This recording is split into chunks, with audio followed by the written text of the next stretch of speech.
Let's play a game.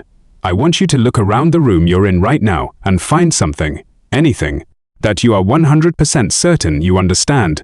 Maybe it's the way the light from your screen works. Maybe it's the force of gravity holding you in your chair.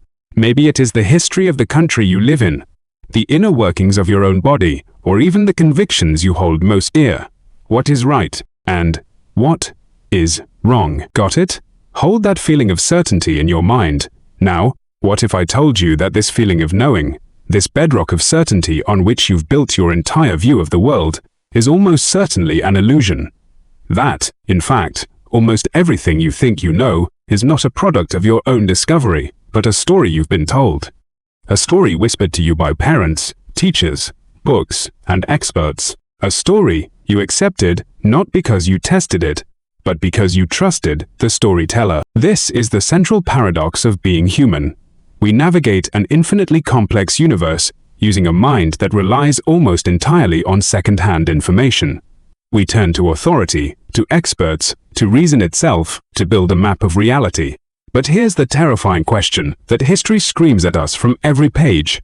What happens when the map makers are wrong? What happens when our most trusted tools are not what we think they are? Throughout human history, there is one truth that echoes through the ages with terrifying consistency.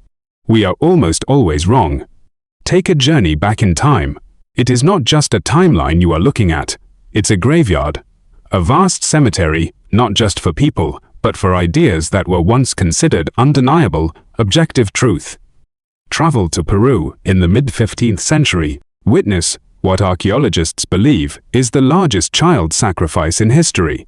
Over 140 children and 200 llamas slaughtered. Why? Because the wisest among them, the experts, were certain this was the only way to appease angry gods who had sent devastating weather. They weren't monsters. They were rational people acting on what they believed to be a fundamental truth of the universe. Their certainty was absolute. And it was catastrophically wrong. Jump forward to 17th century Europe, the heart of the Renaissance. It was a globally accepted, scientifically proven fact that the Earth was the center of everything. The sun, the stars, the entire cosmos revolved around us. When Galileo Galilei presented evidence that, no, the Earth actually orbited the sun, he wasn't celebrated as a genius. He was condemned. The Roman Inquisition, the ultimate authority on truth, banned his work and declared him a heretic. Others who dared to suggest similar truths were burned at the stake. Society's experts were certain, and they were wrong. Warp to the late 19th century, just over 100 years ago. Your child has a cold. What does the trusted family doctor prescribe? A soothing syrup. Its main ingredients, heroin and morphine. At this same time, a doctor assisting in childbirth would laugh at the absurd idea of washing his hands. It was considered foolish, a waste of time. These were the leading medical minds of their generation. Their certainty cost countless lives, and they were unequivocally wrong. Even closer, just 80 years ago, tobacco companies hired doctors to appear in advertisements, reassuring the public that cigarettes were not only safe but could even soothe the throat. It was common medical advice. We look back now in horror, but at the time, this was expert-sanctioned truth. This isn't just ancient history. For thousands of years, and still, in dark corners of the world today, societies have constructed elaborate philosophical, moral, and economic justifications for owning another human being as property. The most intelligent, respected, and powerful figures in history have defended slavery as the natural order of things. The earth is not merely a cemetery of people, it is a cemetery of truths, and when we look back and smugly label these people as smart for their time, what are we really saying? We're a C-SPAN call, or even to my friend saying, you know, I just talked with a guy, he said that he was saying that it was completely unreasonable for them. This isn't really that long ago with all these historical examples. So does that mean are there things that we're doing today that in 300 to 500 years, and look our kids, our grandkids, great-grandkids, will look back saying, are you f***ing kidding me? This is really you guys, really thought this was a good idea, and they're going to be screaming at us beyond our graves. It would almost have to look. There's a phrase that's in the video there, that what else is this notion smart for their time, if not a premonition of the ignorance of our own? And I really like that, because again, it puts in another kind of, in this bucket of we need perspective in it. As to even point the finger and get angry, it could just be maybe you're not that smart. To begin with, a little bit of just humility, for God's sakes. Let's dissect the machine that creates these illusions, human reasoning itself. Consider this simple argument. 1. Flowers are beautiful. 2. A lilac is a flower. 3. Therefore, lilacs are beautiful. It sounds perfectly logical, doesn't it? The structure is valid. The conclusion feels right, but it's built on a foundation of sand. The very first statement, flowers are beautiful, is presented as a fact, but it isn't. It is a subjective opinion. It is a feeling. You can't put it in a test tube. You can't prove it or disprove it. The syllogism is a magic trick. It smuggles in a personal belief disguised as an objective truth. And yet, it feels so reasonable. This is the hidden flaw in almost every argument you'll ever have about politics, morality, philosophy, art, and meaning. These entire worlds of human thought are built on premises that cannot be objectively proven. They are based on subjective experiences, cultural assumptions, and personal vantage points. What is right and wrong, good and evil, best and worst, these are not universal constants, written in the fabric of the cosmos. They are conclusions, like the beauty of a flower, that shift and change with the culture, the time, and the place. So if reason is so easily tricked, so susceptible to being built on subjective illusions, what is it actually for? We like to think of reason as a noble tool, a scientist's scalpel, meticulously carving away falsehood to reveal truth. But what if that's not what it is at all?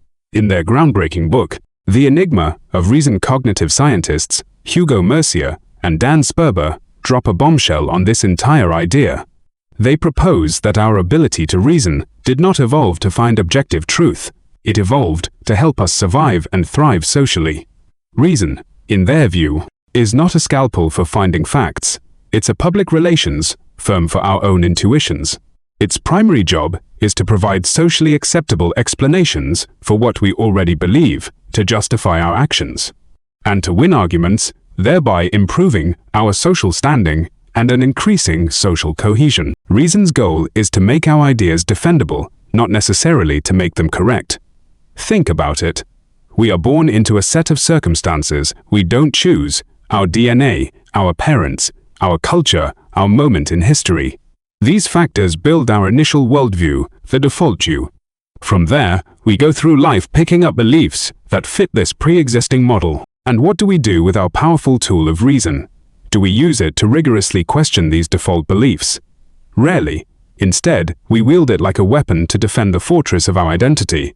We reverse engineer justifications to prove to ourselves and to others that what we just so happened to end up believing was, in fact, the result of a fair, intellectual, and rational process.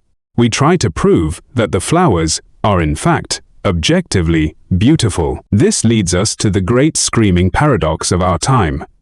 We are a species with a multi-thousand-year track record of being catastrophically wrong about almost everything.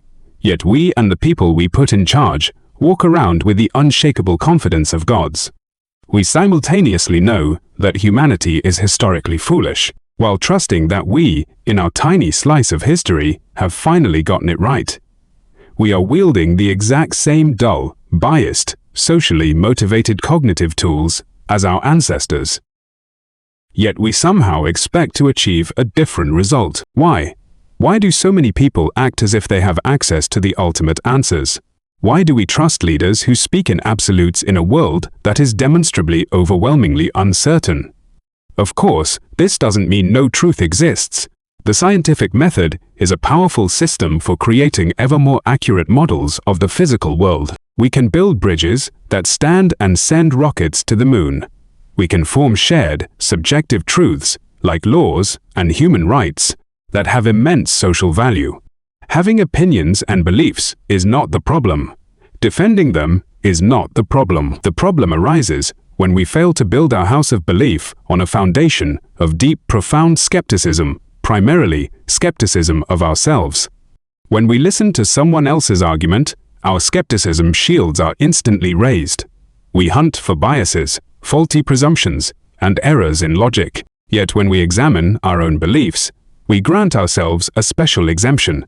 We assume that we, unlike the billions of other brilliantly flawed humans who disagree with us, are the ones who have somehow transcended the fundamental bugs in the human operating system. What is more likely, that you and the people who happen to agree with you are the first truly rational and correct people in all of human history, or that you, like everyone else who has ever lived, are probably wrong in at least some profound ways you can't yet see. The history of humanity is a story of failure. It is the story of a blind giant fumbling his way through a dark room, trying to map his surroundings, mostly bumping into walls and knocking things over, on a seemingly endless quest for an unattainable light switch called absolute truth. We are not the giant. We are each just an infinitesimal cell on that giant's fingertip, briefly alive, stricken by his same blindness, and limited to only feeling the tiny patch of wall we happen to be touching right now. So what is the way out of this trap? It's not to stop believing or thinking. It's to fundamentally change our relationship with our own minds. The most effective way to be the most right, the most often, is to start with the unwavering assumption that you are probably, at this very moment, some amount wrong. If reason is a tool that evolved for social purposes, then perhaps we must use reason to turn on itself. Use your reason to recognize the profound limits of reason. Let this understanding be the genesis of a new way of thinking and being. First, use your reason to reduce the fire and fury with which you wield your reason against others. Righteous certainty in an argument. Remember the graveyards of dead truths. Use that memory to temper your conviction with intellectual humility. Second, realize that the ignorance you see so clearly in others lives, in equal measure, within you. And the biases that drive them are the very same biases that drive you. This realization is the non-negotiable prerequisite not for victory, but for wisdom. It is the beginning of empathy and compassion. Finally, shift your life's goal from being right to being curious. Stop using your intelligence to defend what you already think, and start using it to adventure into the vast wilderness of what you don't know.